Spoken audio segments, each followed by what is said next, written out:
जय भीम जी, जय गुरुदेव जी सभी को। अगर हम बात करें 18वीं सदी के बहादुर सिंहों की, तो वो अपने गुरु गोविंद सिंह जी और अपने धर्म के बारे में एक बोल भी सुनने पर अपना आपा वारना ज़्यादा सस्ता सौदा समझते थे। ठीक ऐसे ही दो सिंह, भाई बूटा सिंह जी और भाई गर्जा सिंह जी की बात आज हम इस वीडियो में करेंगे। इन दोनों महान सूरमों के इतिहास की तरफ जाने से पहले हम उस समय के हुकूमत ज़करिया खान की तरफ से सिखों के खिलाफ जारी किए गए एक फरमान की तरफ देखते हैं, ताकि हमें उस समय के हालातों का अंदाज़ा हो जाए। ज़करिया खान लिखता है, जो सिंघन के 10 ग्राम हम ते पावे बहुत इनाम, सिंघन खून माफ हम कीनो, जित लब्बे तित मारे जीनो, लूट कूट उसदी माफ़ करी, लिखत हमारी जानो खरी। जिसका मतलब है कि मैंने अपनी पूरी हुकूमत में सिखों के कत्ल माफ़ कर दिए हैं। जहाँ भी कोई गुरु नानक को मानने वाला सिख दिखे, उसे पकड़ के कत्ल कर दिया जाए। उन्हें सताओ, लूट मार करो, कूट मार करो, तुम्हें खुली छूट है। और अगर मार नहीं कर सकते, लूट कूट नहीं कर सकते, तो जो भी उनके गांव ठिकाने बताएगा उन्हें भी तगड़ा इनाम दिया जाएगा। और इस लिखित को मजाक ना समझें, ये मेरी यानी कि ज़करिया खान की तरफ से जारी किया गया पक्का फरमान है। जालिम हुकूमत के चलते लालची लोगों को और क्या चाहिए था। चारों तरफ सिखों के कत्लेआम शुरू हो गए। हजारों सिखों का कुछ दिन के अंदर ही कत्लेआम कर दिया गया। औरतें और छोटे बच्चे भी नहीं बख्शे गए, और जो बच गए उन बेचारों ने मजबूरन अपने घर बार सारे छोड़कर जंगलों में जाकर ठिकाने बनाने पड़े। पर ऐसा बुरा दौर भी सिखों को अपने गुरु के प्रति तोड़ नहीं सका। सिख चुपचाप जाते और मौका देख के दरबार साहिब के पवित्र सरोवर में स्नान कर वापस चले जाते। इसी तरह गुरु के दो प्यारे सिंह, भाई बूटा सिंह जी और भाई गर्जा सिंह जी ने दरबार साहिब में स्नान करने की ठानी। इन दोनों जिगरी सिंहों में एक भाई बूटा सिंह जी जो कि संधू जट थे, और भाई गर्जा सिंह जी जो कि रंगरेटे गुरु को बेटे, सरल भाषा में कहें तो मजहबी सिख एवं वाल्मीकि समाज से थे। पर जात पात की भावना को परे रखकर दोनों सगे भाइयों की तरह साथ रहते थे।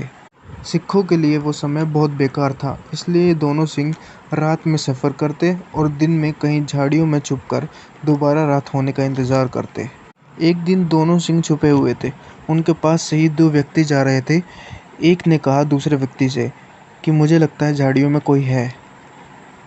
दूसरे ने कहा, कहीं ये सिख तो नहीं? नहीं, सिख तो नहीं हो सकता। पहली बात तो सिख कोई बचा ही नहीं है, सारे के सारे ज़करिया खान ने कत्लेआम करा दिए हैं। अगर कोई बचा भी हुआ तो इनके गुरु ने इनकी मानसिकता में एक बात कूट कूट के भर दी है कि खालसा सोए जो निंदा त्यागे, सानमुख लड़े न रनते भागे। सिख कभी छुप कर नहीं रहते। अगर कोई सिक्की पे इतनी चोट करे, फिर भला सिंह कैसे जरे। उसी समय दोनों सिंह झाड़ियों में से निकल के सामने आकर खड़े हो गए। बोले, बिल्कुल हम खालसे हैं, गुरु के सिंह हैं। ये बात दोनों सिंघन को बड़ी चुभ गई कि हुकूमत सोचती है खालसा ख़त्म हो गया, पर उन्हें ये नहीं पता कि तुम खुद ख़त्म हो जाओगे, पर खालसा ख़त्म नहीं होने वाला। उसी समय दोनों सिंघों में से एक ने अपना कमर कस्सा खोला और डंडे पर बांध के खालसा का झंडा झुला दिया, और दोनों लाहौर से दिल्ली की तरफ जौहरी गरनैली सड़क जाती थी, जहाँ सरकारी काफिलों का आना जाना लगा रहता था। उस मुख्य मार्ग पर नूरतीन की सराह के पास नाका लगा के बैठ गए और हर आने जाने वाले बंदे से टैक्स लेना शुरू कर दिया, क्योंकि अपना झंडा झुला देना और टैक्स वसूल करना, ये दोनों ही आज़ाद राज की निशानियां होती हैं। पर आज़ाद राज का ऐलान कर भी कौन रहे हैं? सिर्फ दो सिंह, वो भी एशिया की सबसे ताकतवर हुकूमत के आगे। सबसे ताकतवर हुकूमत इसलिए क्योंकि 1739 में नादिर शाह की जंग हारने के बाद ज़करिया खान ने उसका राज मान लिया था। इसलिए नादिर शाह मुग़ल राज आने का बाद एशिया का सबसे बड़ा जनरल था। कुछ समय बाद उस रास्ते से एक सरकारी काफिला निकला, जिसे सिंहों ने रोक लिया। बोला, टैक्स दो। उन्होंने कहा, तुम कौन होते हो टैक्स मांगने वाले? हम गुरु के खालसे हैं और आज़ाद राज का ऐलान करते हैं, तुमसे टैक्स मांग रहे हैं।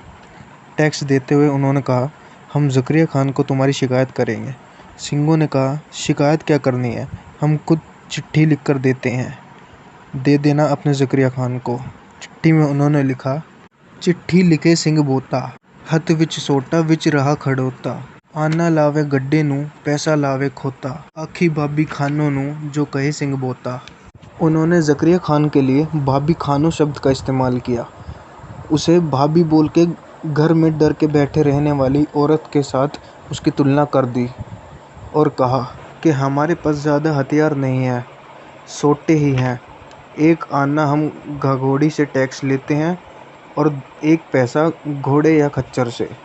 ज़करिया खान के पास चिट्ठी पहुंची और उसे पढ़ के ज़करिया खान भड़क गया।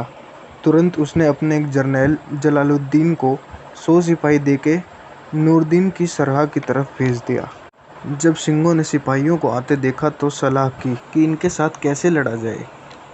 एक कमर कस्सा उन्होंने पहले ही झंडा बना के झुला दिया था, तो दूसरे को दोनों ने आपस में एक दूसरे की तरफ पीठ करके कस के बांध लिया ताकि कोई पीठ पे वार न कर पाए।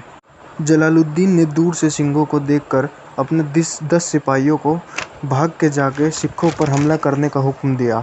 उसने सोचा कि दोनों को मेरे 10 सिपाही मेरे वहां पहुंचने से पहले ही उन्हें ख़त्म कर देंगे। दोनों सिंह उनके साथ भिड़ गए। बोले सोनेहाल सत श्री अकाल का जयकारा देकर उन्होंने जिस पर भी एक बार सोटा मारा वो उठने लायक नहीं बचा।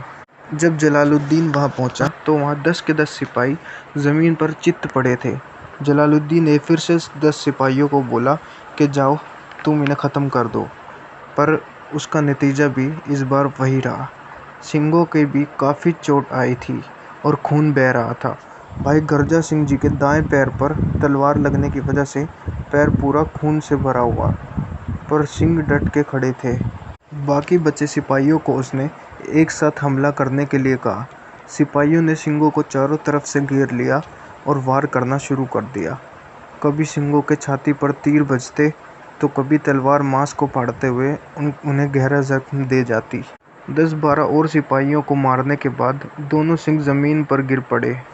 पहले भाई बोता सिंह जी, फिर भाई गर्जा सिंह जी लगभग एक साथ ही शहीद हो गए। ये था इतिहास भाई बोता सिंह और भाई गर्जा सिंह का।